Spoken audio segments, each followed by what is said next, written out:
And we haven't seen Rico as much as we used to, and we miss him. But Rico was a true entrepreneur. Before he was a politician, he was a businessman. And I was always impressed with him when he would come and speak to us as a politician. He used to always talk that he knew what it was like to be a businessman. He signed the front side of a paycheck. So he's going to talk to you about what he's doing these days and the true entrepreneur spirit that he has. So Rico, thank you.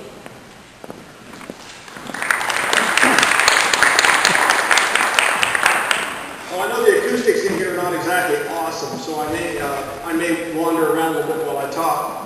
Those of you who know me, look out this audience, and it's just filled with friends of mine that I've known for many, many years. I know I don't look any older, but it's really good to get to be here with you. I'm going to tell you a little bit about how I got involved in business, how I started, and then the progression of time as things have gone. Many years ago, when I was a young man, my wife and I were newlyweds. We had school debt, we had children coming, and I was really not very motivated to work really hard. I worked pretty steadily, but until I found out I was going to be a dad, I wasn't highly motivated. And I can tell you the day that I got that news, I turned into a working machine. We started a little insulation business in our garage, which, by the way, the county supervisors, I'm sure, would not allow me to do today. But we started in our garage, had some wonderful neighbors who were not only kind in allowing us to bring semi-trucks into Copper Cove subdivision, they also helped us. I had neighbors who would literally come in the morning and help me unload my trucks because I went and talked to all of them, explained what I was trying to do, and they wanted to help a young family make it. And that relationship, and those relationships that you develop at the beginning of a business are absolutely essential to the long-term success of a business, and I maintained those relationships. I built my business up to where we were doing maybe $100,000 a month in insulation, and then I started the drywall supply business here in San Andreas. Built a new facility out on Pool Station Road, Churchill Road, and we built that business for some years. And then I started doing roofing contracting, and then I expanded into Merced, opened a new yard down there, and an additional one in Placerville and Diamond Springs, all three of which are still open. And as most of you know, my way leads on to way, and because of my disgust with my government, I became involved in politics and enjoyed very much the opportunities that I had to hold particular bureaucrats to account for their conduct. I'm not in a position to do that today, so I'm going to be very, very nice as much as I can. This last season, we have all been through an incredibly difficult time. I don't know if you raise your hands. If you don't raise your hands, you're probably lying. And how many of you were scared a year ago? I was. How many were 6 months ago? How many are today? I'm not. I'm not. And I'm going to explain to you a little bit of why that is. But first, I want to tell you a story about a Georgia peanut farmer. Not the one you're thinking of, the different one. This Georgia peanut farmer had grown peanuts for generations on the same farm. And the economy had changed. Things had gotten tough. The peanut market was off, and he was losing money year after year until he was on the edge of disaster. Finally, because of the pressure, he contacted the University in Atlanta, and their ag department came down and decided to make a demonstration project out of his farm. And because he was in such difficulty, he agreed to it. And they said it would take about 5 years to bring his farm back and make it what it could be. So he agreed reluctantly, and they took over his farm. And he was deeply in debt. Well, after just a few short years, they made some changes. They started growing sorghum and soybeans and corn and rotating crops. Didn't have to provide as much soil amendment. Didn't have to use as much nitrogen. Things started to change. They also brought in a little pig operation where they could utilize the waste products from the farm and use the fertilizer created by the pigs to increase their profitability. In just 2 short years, they brought him from the brink of bankruptcy to being a very successful business. And they brought him in to consult with him and explain to him what had happened. And they said, now we've been doing the sorghum, we've been doing the corn, we've been doing the soybeans, and the pigs, and the chickens, and we've turned your farm around. As a matter of fact, we don't really see if there's any much more use for us to be here. It's time for us to let you take back over. And his response was, thank God, now I can go back to growing peanuts. Now, that is the attitude that so many people have in a tough economy. We want to do it the way we've always done it. It always used to work. Well, that's not the world we live in today. Things have changed. They've changed very dramatically. It is a completely different business market.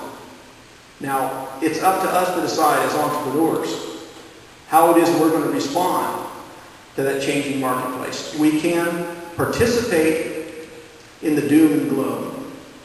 We have to participate in the recession. There's no way around it. We have customers who are facing it.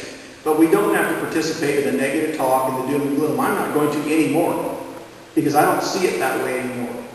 Having returned to my business actively on a day-to-day basis, I know that I am in control of my destiny. Not the general economy, although it's a huge factor in it. But I am in control of what I do. And I can tell you this, when you allow yourself to buy into the negativism, and you embrace it, it will make you ineffective. It will take away your will to strive or to change or to find new ways to make the market work for you. Now, in my little business, we went from doing, $10, $12 million a year. Last year we did 3.8, and I lost a ton of money. This year I'm going to do about 3.8, and I'm going to make a little money because I made some changes. I changed our overhead structure very dramatically because I delved in personally to find out what was really going on. Instead of being an absentee owner, I involved myself directly. And that was one of the most important factors. When you don't know everything about what's wrong in your business, if you're not willing to face the really tough, unpleasant stuff, bad debt, facing clients that have reneged on accounts, when you have to face employees that have shirked their responsibility, if you are unwilling to do that, you are going to fail in this world. You need to walk into your office every morning and say, what is the worst problem my business faces? Put a smile on your face and dive into it. That is how you can work through this market. There are some key elements of what it makes to be a successful entrepreneur. And when you ask anyone how they did it, and I love to do that. I ask business people all the time, how did you make it? And they'll tell you their story. They don't say, this is my story. They say, this is how you do it. And everyone will tell you their story and it's how you're supposed to do it. What you need to do is glean through all of those different stories and find the common themes. What are the things that are universal amongst entrepreneurs? And there are very few things. One, and I think maybe the most important, is you have to be a visionary. You have to see not what is in front of you right now. You have to see what it's going to be a year from now, 2 years from now, 5 years from now. You have to make predictions and take risks. It's very easy to become complacent in a business when it's succeeding. But hard times like what we've been through have a tremendous cleansing effect. They change the way we do things and they make us better, they make us stronger. And that sounds trite, but it's true. You will make changes under duress that you would not make when times are good. If you have an employee that's not cutting the mustard, not carrying their weight, when you're making money hand over fist, like I did in 2002 through 2007, you'll let it go. You won't really want to jump in there and deal with it. Well, when you lose $500,000 in a year, you'll make decisions that were hard, and they're right, and you'll do those things. So that vision, seeing into the future and making predictions and being willing to get after it is one of the very important characteristics of an entrepreneur. Another is, well, it goes hand in hand with that. It's courage. It's courage. Your willingness to take a risk, sensible risks, based on outcomes that you have power over, because you're not a pawn of the world. You are in charge of your own destiny. Each one of us, not just in our businesses, but in our family lives, and even, God help us, in the political arena, we have the will to do it. We can change those things as well. Another thing about, another characteristic that is vitally important is the ability of a business owner, an entrepreneur, to be able to transfer that vision.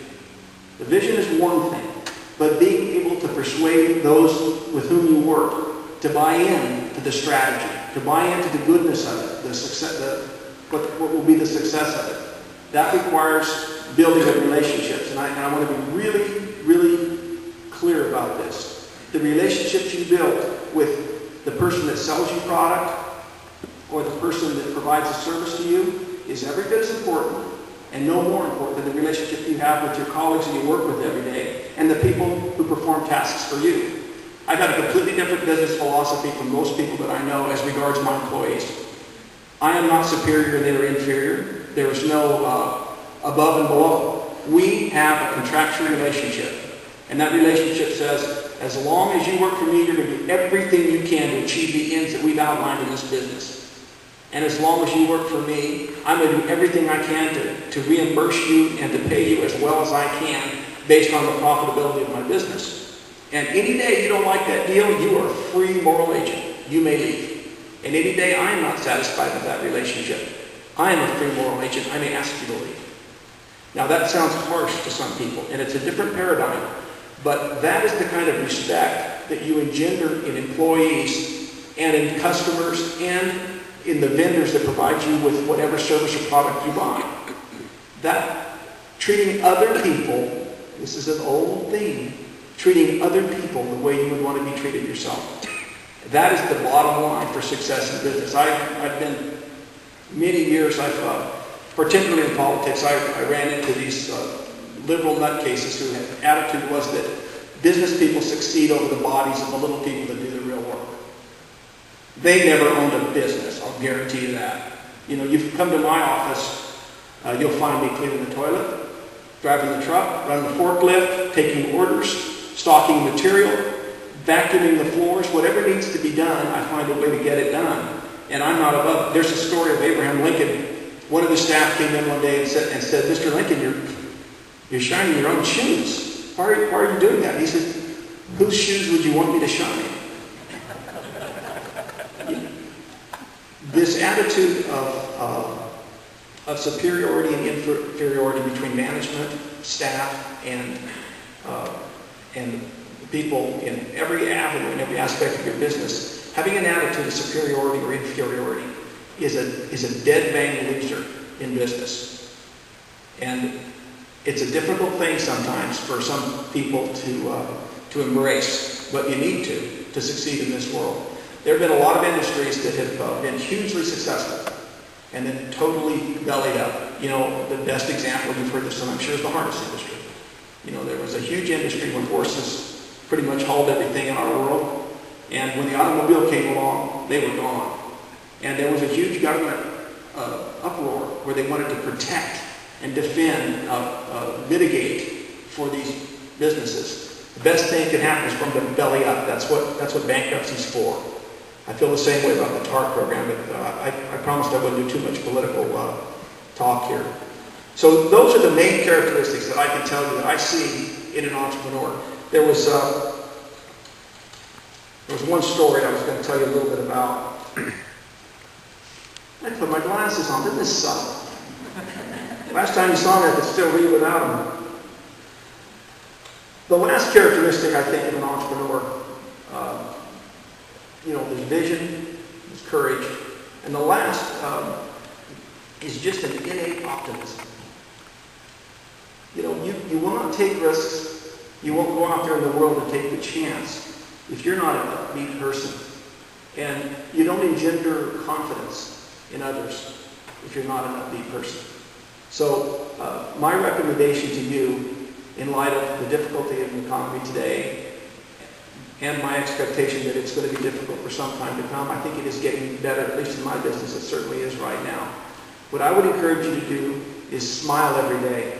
Smile at every customer and be upbeat and cheerful, because people don't want to be around people that are downers.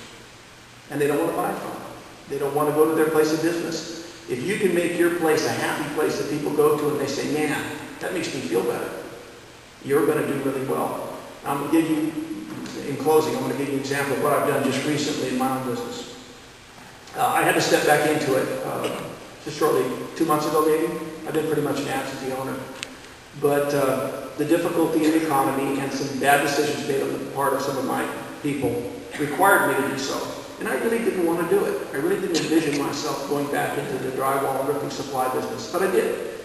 And I remembered how much fun it was, what a joy it was to meet my friends every day that came in to buy a product from me that I got to go see in the field. It was an exciting change for me to have that happen. And I didn't really, to be honest, I didn't expect that. But here are some of the things that happened. I started contacting all of my vendors all my customers personally, making phone calls, going to see them. Some customers that I lost years ago and regained them.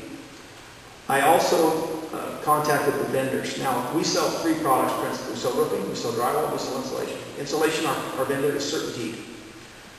In roofing material, it's gaff roofing. And in drywall, it's Patco. Because those vendors did not have confidence in our business, didn't see us as a growing concern, and saw us as a stagnant thing, which in fact it was. It was very stagnant. When I got back in charge and started running it again, I got a 14% concession from Gaff Help. I got an 11% concession from Certainty. I got a 7% concession from Patco. Last year alone, that would have amounted to about $200,000 in less loss or more profit, depending on your perspective. But that is because they could see the leadership in the business again.